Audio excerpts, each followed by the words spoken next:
let's talk about this poll out today. It's good news for you. You celebrating yet, or are you just keeping it all in check for now? Yeah, look, the only one I'll celebrate is if we translate this into election day, but I think Australians are starting to turn off. They've given up on this government. There's a closing down sale. Every time Anthony Albanese opens his mouth, he drops another couple of billion somewhere. He's lost any direction of this country. I think Australians have not only asked themselves, do they feel better off after 3 years of Anthony Albanese, but they've also asked themselves, do they feel safer after 3 years of Anthony Albanese? And the answer to those questions is no, they don't. When you see their streets burning, when you see their standard of living drop by nearly 10% since Anthony Albanese came to power, something's not right. And we've got to get back to basics to get this country back on track. And we can't keep spending your money to solve the nation's problems. We've got to fix the energy grid. In the short term, that's a lot of gas to drive down your energy bill, drive down your food bill.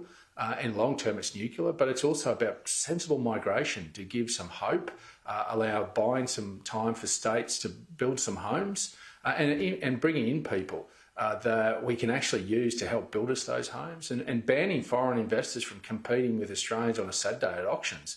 Just some common sense solutions that is where the nation needs to go, and that's what we're going to continue to prosecute. There's nothing fancy about what Peter Dutton and I are going to talk about. What we're going to look you square in the eye, be upfront, and just tell you how it is. Yep. Well, we've still got a lot of detail to come from you, well, hopefully, because at the moment what you're talking about tinkers around the edges. When you're talking about nuclear, well, that's not immediate relief for people in a cost of living crisis. So are we going to get something drastically different from the coalition, or will it just be, in your mind, your eyes, just a little bit better than Labor?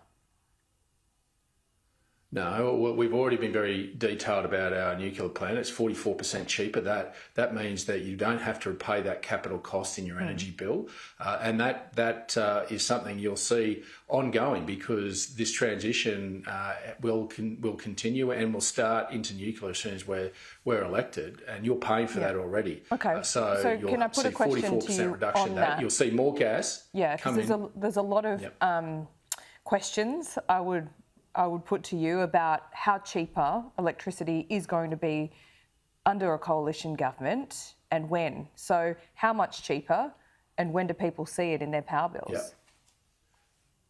So the first element is the repaying of the capital costs that you've got. The second part is about how you actually get more supply in. And that's where I was getting to, is that's gas. And you've got to pump a lot of gas into this. This government, with the all renewables approach, has ignored gas.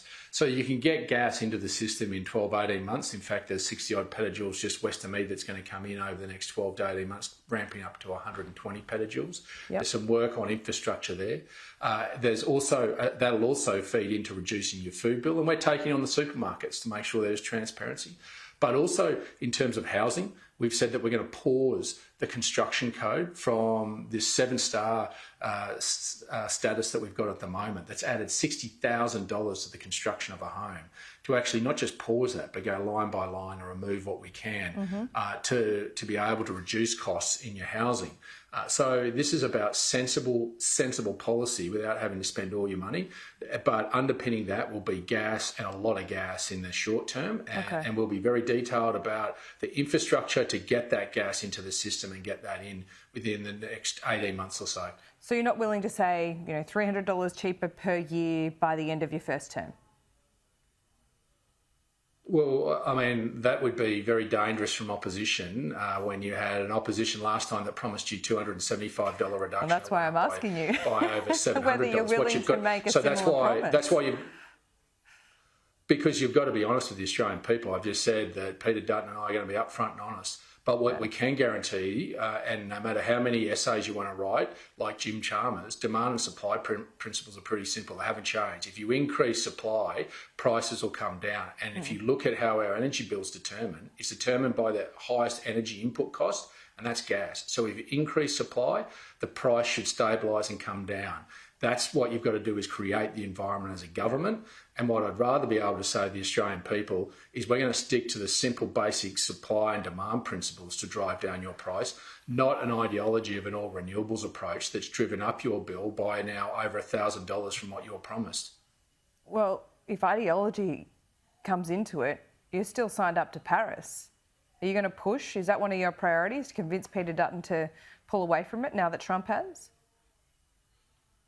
No, why would we? Because it'll be Australian farmers and it'll be Australian miners that hurt. This is the reality that everyone would like to think that we can walk away, but we're not America. We're 27 million people. And if we walked away from it, the people who hurt the most are farmers and miners because they export. Because what happens is that our trading competitors would be able to put a border adjustment mechanism, a tariff on our commodity, but also they'd be able to weight our capital, both private and public, anywhere between 1.5% and 3% because we haven't made that international commitment.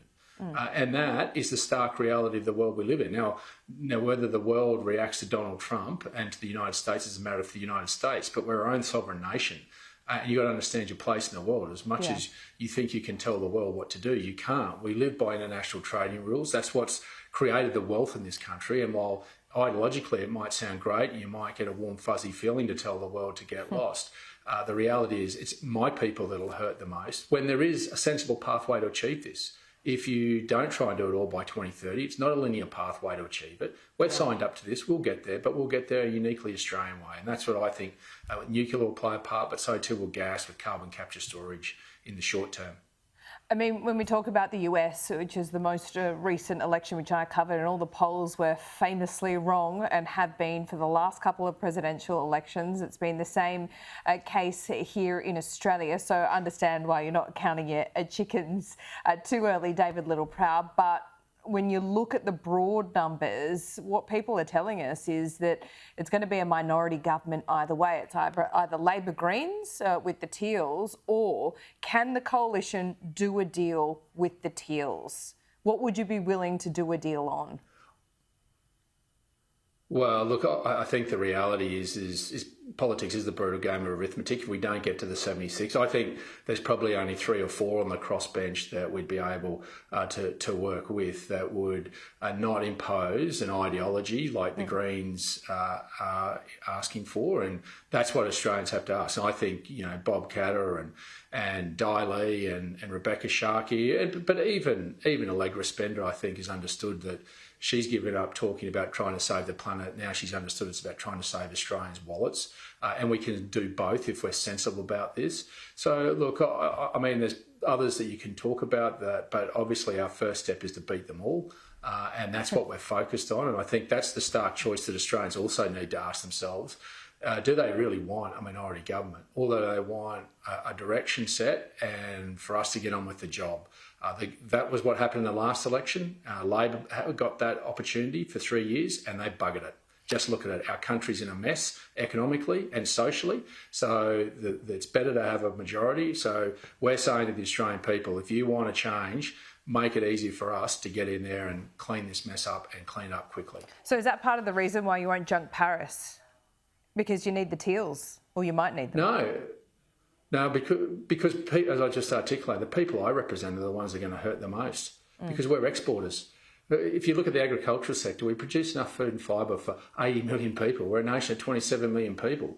If the world tells us we're going to be uncompetitive, we're not going to take your product anymore, it's my communities that hurt the most because we don't need the farmers to produce the food and fibre that we've got at the moment. It's pure economics. It's pure reality. I live in the real world. I'm a pragmatist. And while it's great to have an ideology, I have to pay the bills, and the people I represent want to pay the bills as well.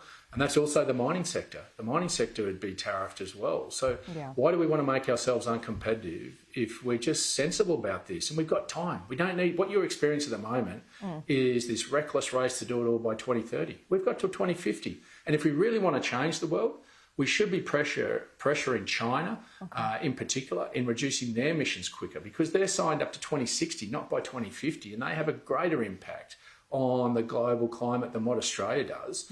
So I think it's important that sort of advocacy also happens at an international stage rather than it just being down on the Australian industry all the time. Well, buckle up. It's going to be quite a year. David, we look forward to talking to you every Monday. We'll see you soon. Sounds good.